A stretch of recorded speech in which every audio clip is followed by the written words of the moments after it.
Welcome back to Your Next, where learning and teacher expertise meet. If you're new to this channel, thank you. We're inviting you to click the subscribe button and hit the bell notification icon so that you won't miss any of our videos. Hello, fellow language educators around the globe. Professor Noel YU here. Well, anyway, this episode is dedicated to lovers of poetry out there. I was asked by one of the subscribers to accept the challenge titled Poems of My Life. I decided to accept the challenge since poems can be used as great triggers in language instruction. With that being said, here are some of my favorite poems in English. The list of poems are based on my significant dealings with life. In the comments section below, feel free to make your own list. You may compile them according to your different stages in life. By the way, just a question. If poems are written as expressions of our feelings and emotions, can all poems be considered great? Here are some top 3 poems of my life, reflections, and reviews. So later on, we'll talk about each of these poems and let's have some reflections and whatnot. Number 1, Ballad of a Mother's Heart by Jose La Villa Tierra. Ballad of a Mother's Heart by Jose La Villa Tierra. The night was dark, for the moon was young, and the stars were asleep and rare.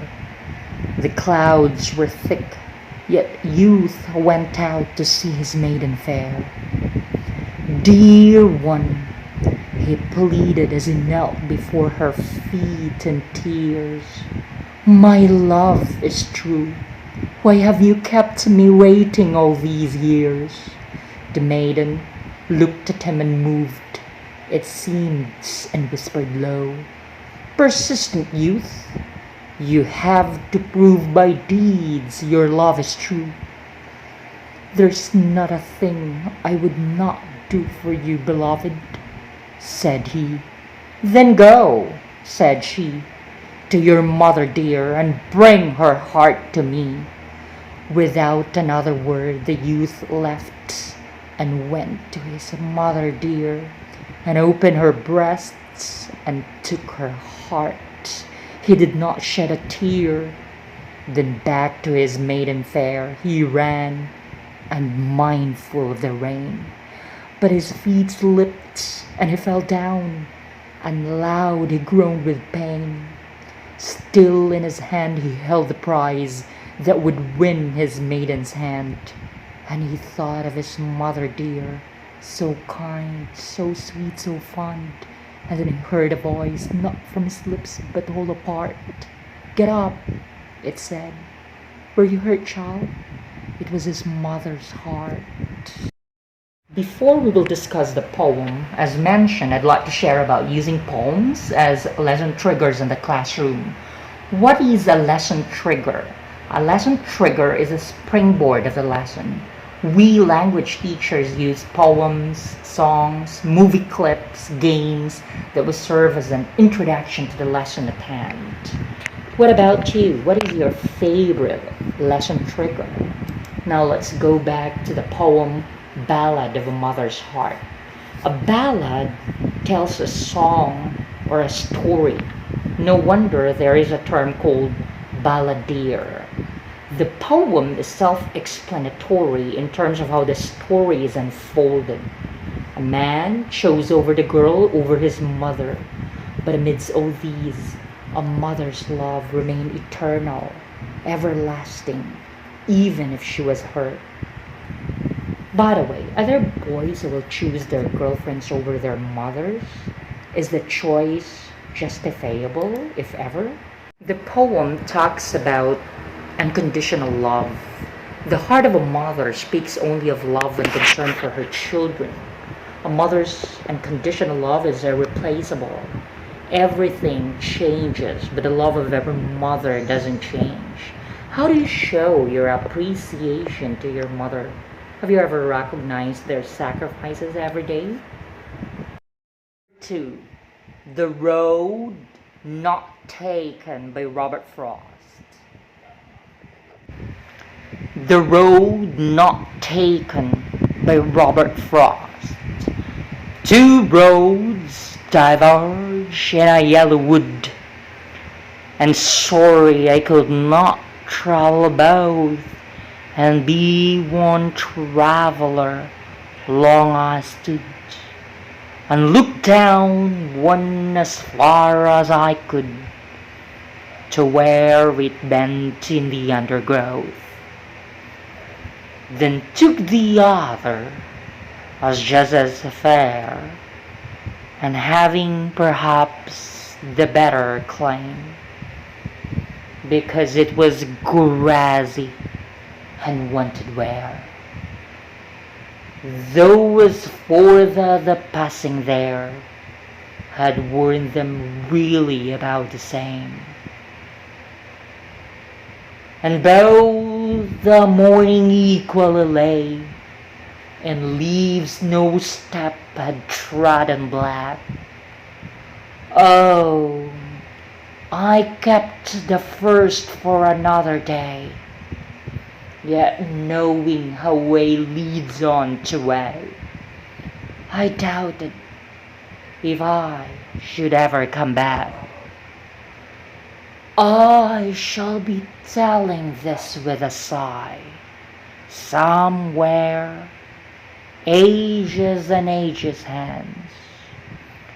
Two roads diverge in a wood, and I took the one less traveled by, and that has made a difference. Really like this second poem. This poem I shall consider as a poem way back when I was in college years.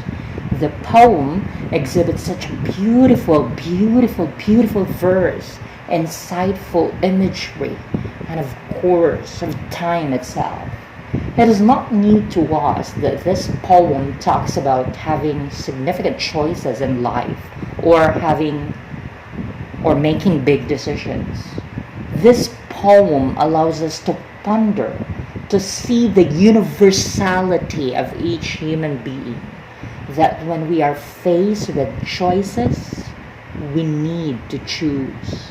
And when we are faced with decisions, we need to decide.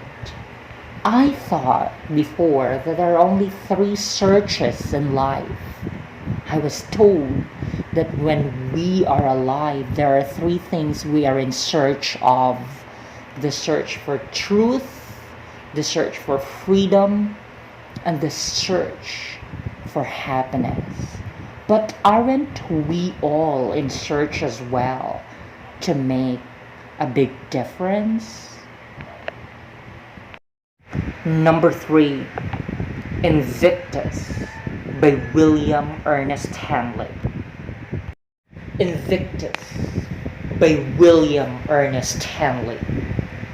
Out of the night that covers me, black as the pit from pole to pole, I thank whatever gods may be for my unconquerable soul. In the fell clutch of circumstance, I have not winced nor cried aloud. Under the bludgeonings of chance, my head is bloody but unbowed. Beyond this blaze of wrath and tears looms but the horror of the shades, and yet the menace of the years finds and shall find me unafraid.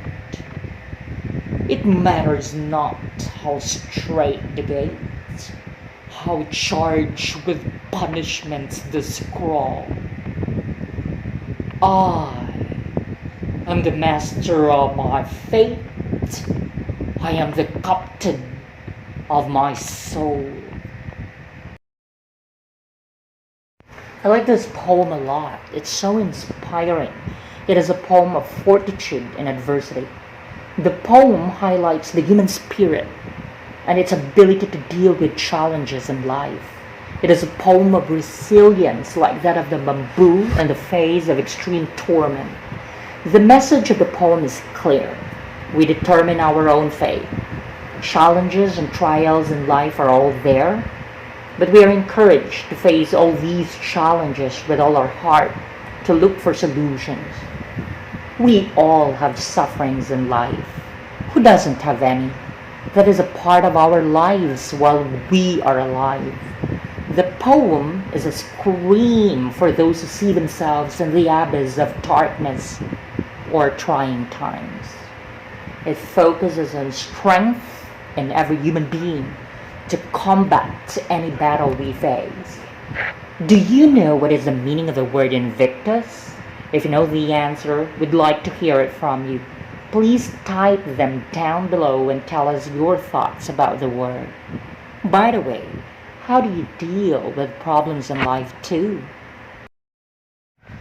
There you have it, fellow language educators. I hope you liked this episode, and I'd like to pass on the challenge to all of you. What about you? What are the top 3 poems of your life too? Are you willing to accept the poems of your life challenge?